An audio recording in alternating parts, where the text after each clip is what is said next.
Well, it's a day that ends in Y, which means there has been another mass shooting in the United States.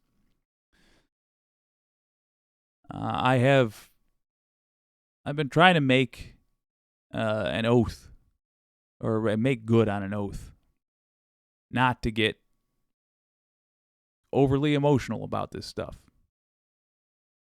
because I think we are past the point of that having any value. That said,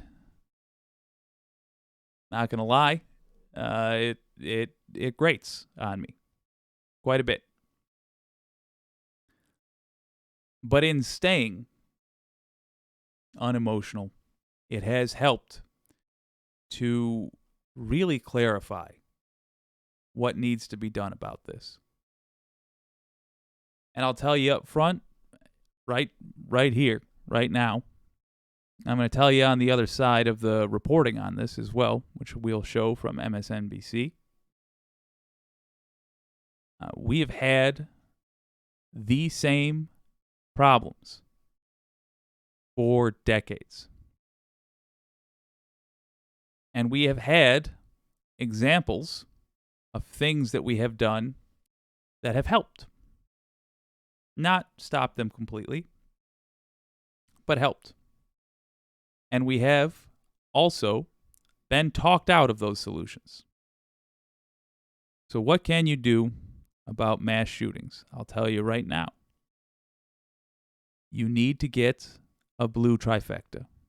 House, Senate, and White House. And then, this doesn't even stop there. Then once we have that, a massive campaign of pressure to ban assault weapons. I believe it is possible to get a bipartisan push to ban assault weapons. I genuinely believe we could make that happen. But in looking at the field and in looking at the effort it's going to take to make this happen and being dispassionate about this problem, I have to be honest in that I see a faster path to accomplishing that in simply defeating the GOP. Republicans are the reason we have mass shootings. Republicans are the reason we have police doing 21st century lynchings of black Americans. What we need to do to end these problems is obvious and has been known for a long, long time. But Republicans, much like in our first segment, are over-invested in the nonsense they use to distract from the problems. They are also thoroughly paid off by the NRA, who has an interest in continuing the mass shootings, for which they get a spike in gun sales every time one happens. Every time a mass shooting happens, the NRA profits. And they use a small portion of those profits to bribe our politicians and to keep the mass shootings going. So, what do we have to do? We need the blue trifecta in 2024. Once we get that, we need to push like crazy to resolve these problems. Where was this most recent shooting? Who were the victims? Who died because we didn't act? Doesn't really matter. But because they died, we have an obligation to learn a little bit about them. So here it is.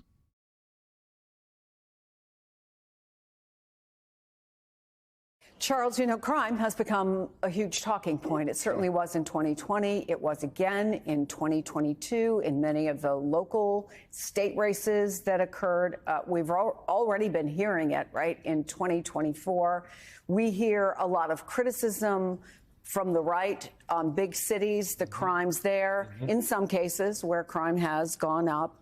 particularly where they have a Democratic mayor or a Democratic governor. And yet what we don't hear is a lot of proposals about the first point that the commissioner made, which is access to guns. Absolutely, Chris. It amazes me and infuriates me at the same time. While we have this very disingenuous conversation about stopping and lowering violent crime across America, somehow during that discussion, even as ingenuous and disingenuous as it is, there is some way that we carve out an exception where we gloss over the notion of school shootings as part of that conversation. And that's infuriating because in order to have that conversation, there are essentially three elements. There's the element of guns and the access that people have to them and their availability. There's the element of people. To pause it there for a moment. Element of guns, GOP has come down thoroughly on not wanting to do anything about. All right, next up, element of people. What's he talking about? And the issue around mental health, as the commissioner was just talking about, we don't know. They talk very highly, actually, Republicans do, of mental health.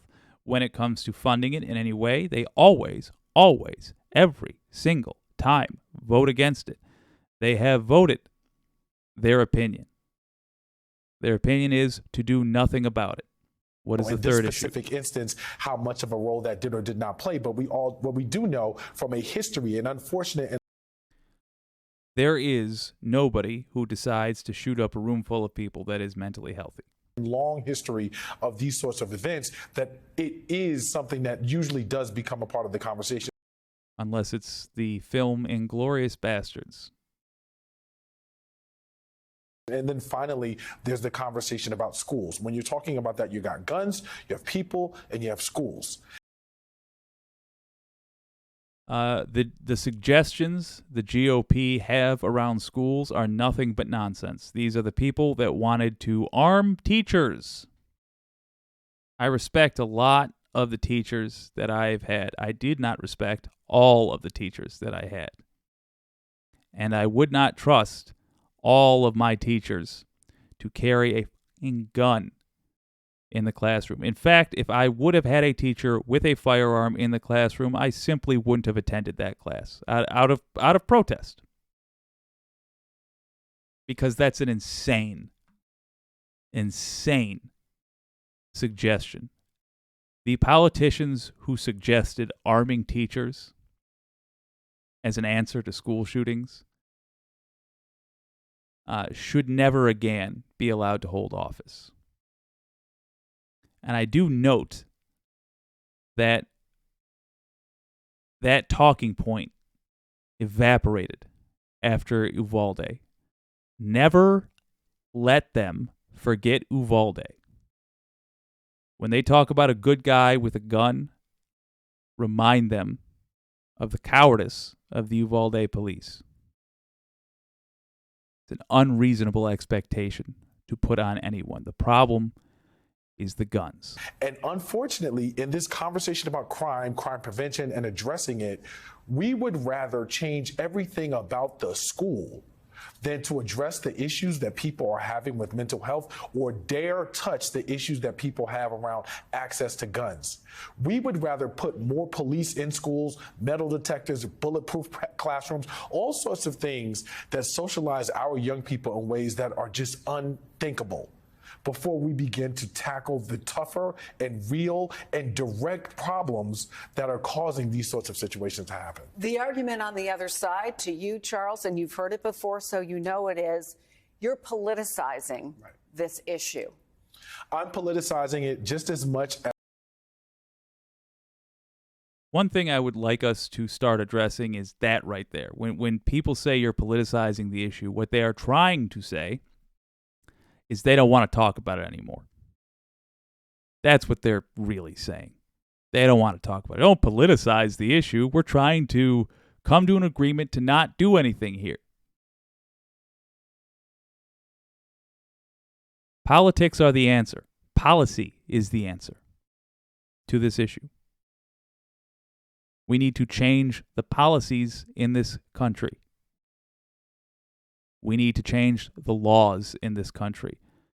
And when people try to dissuade you from that point, and look, This is something where MAGA folks and traditional GOP will come down on the same side.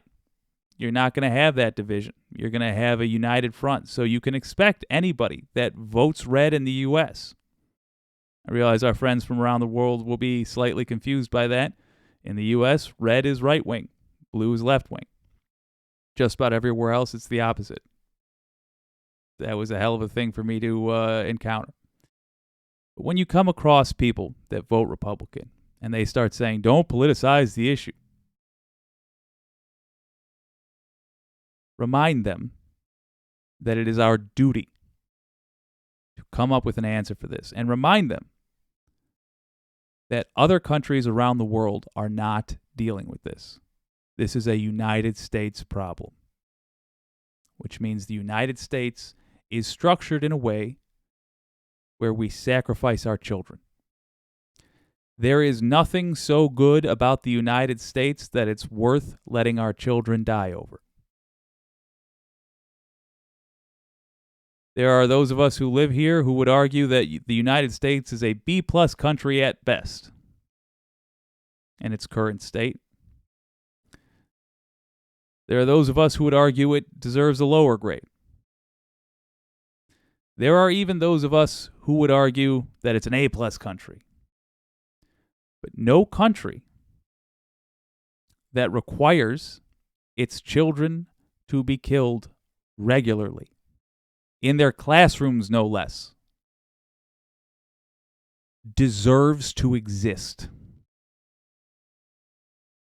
This is a country where if it were true of any other country, let's say a small Middle Eastern country, that their children were regularly massacred in their schools, we would put economic sanctions on them.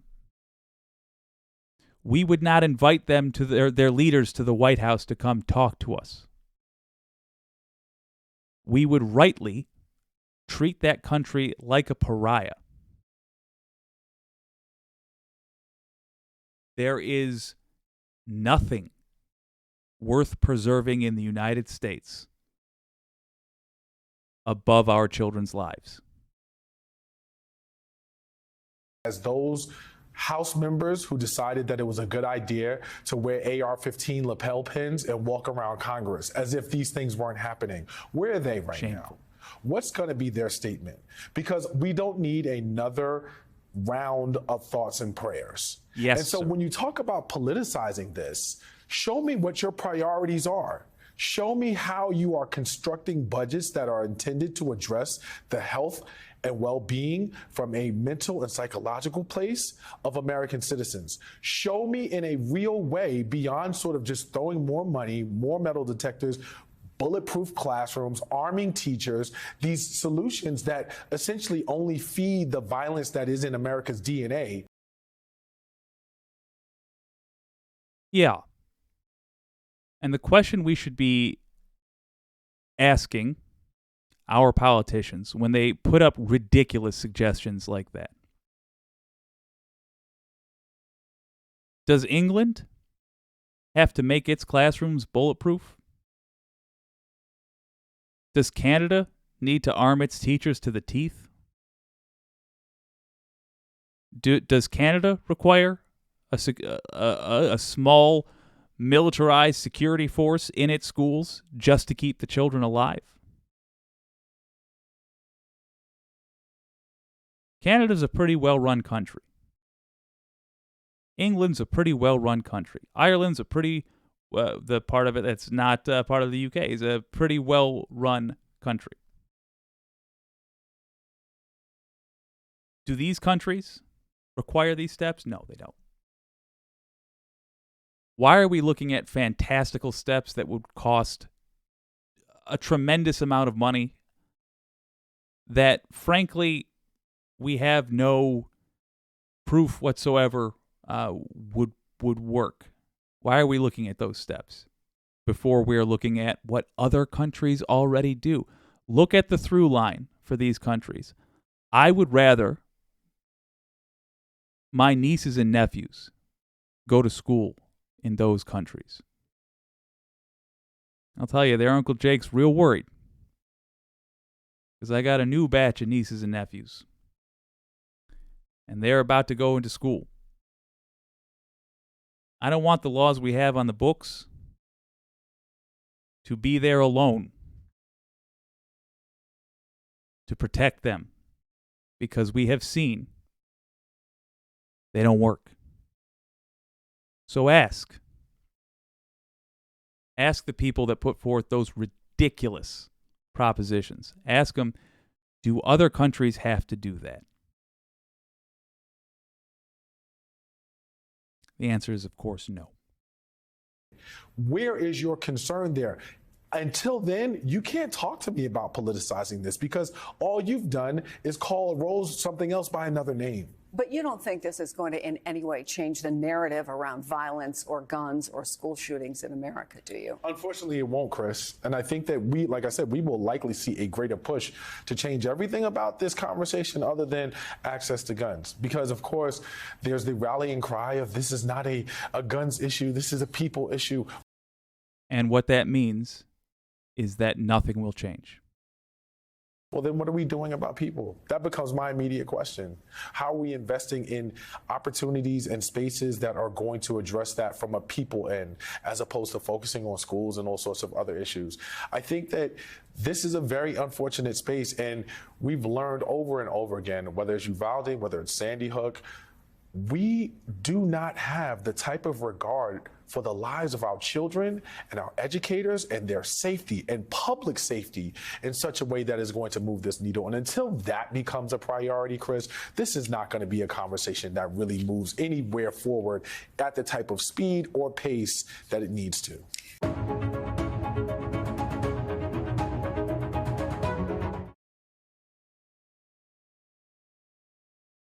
That last part he said. Until that becomes part of this conversation. Republicans have made it crystal clear there is no amount of carnage. There is no amount of dead children. There is no amount of terror that Americans can endure that will convince them to go against the will of the people who have bribed them. Republicans made that clear. You know what? A lot of Democrats took those bribes too. Any Democrat who brags about their NRA rating, they're not our friends. They are the problem. What can you do? First of all, shave off those Democrats who would dare take a dime from the NRA. Get rid of them. Vote in primaries. Thing number 2 that you can do. Get the blue trifecta in 24. Enough. Enough of this. My whole life was this. My whole youth was wondering, will today be the day? Did the kid we weren't paying attention to crack today? Why is Bill not in class? Is he loading up? Imagine that. United States of America. Myself, all my classmates, grew up in the era of Columbine and beyond. A lot of folks don't even remember Columbine. That became the next one and the next one, and then Sandy Hook, and then the next one and the next one and the next one and the next one. I don't even recall the name of this most recent school where the shooting happened. I believe it was some sort of a Christian school. I don't know. Gets lost. There's so many dead children. Enough. Republicans have made it clear. They will not only not help, they will do everything in their power to make sure that this keeps happening. They know. They have the same data we do. They know they're causing this. Now we need to show that we know. We need to make a decision. even if you believe that somehow in the age of drones and F-16s, somehow the ability to kill 30 people at once instead of just 2 or 3 with a handgun, that's keeping the government at bay. We don't deserve to keep our government at bay. We don't deserve our freedom. If that's what it takes to buy our freedom isn't worth it. It's not worth our kids' lives. But you know what? I think you'll find that is a bunch of crap. The guns do not give us more freedom. They give us less freedom. Because I don't know if my wacky neighbor's kid is going to march into my nephew's school and kill him because he had a bad week in the United States of America,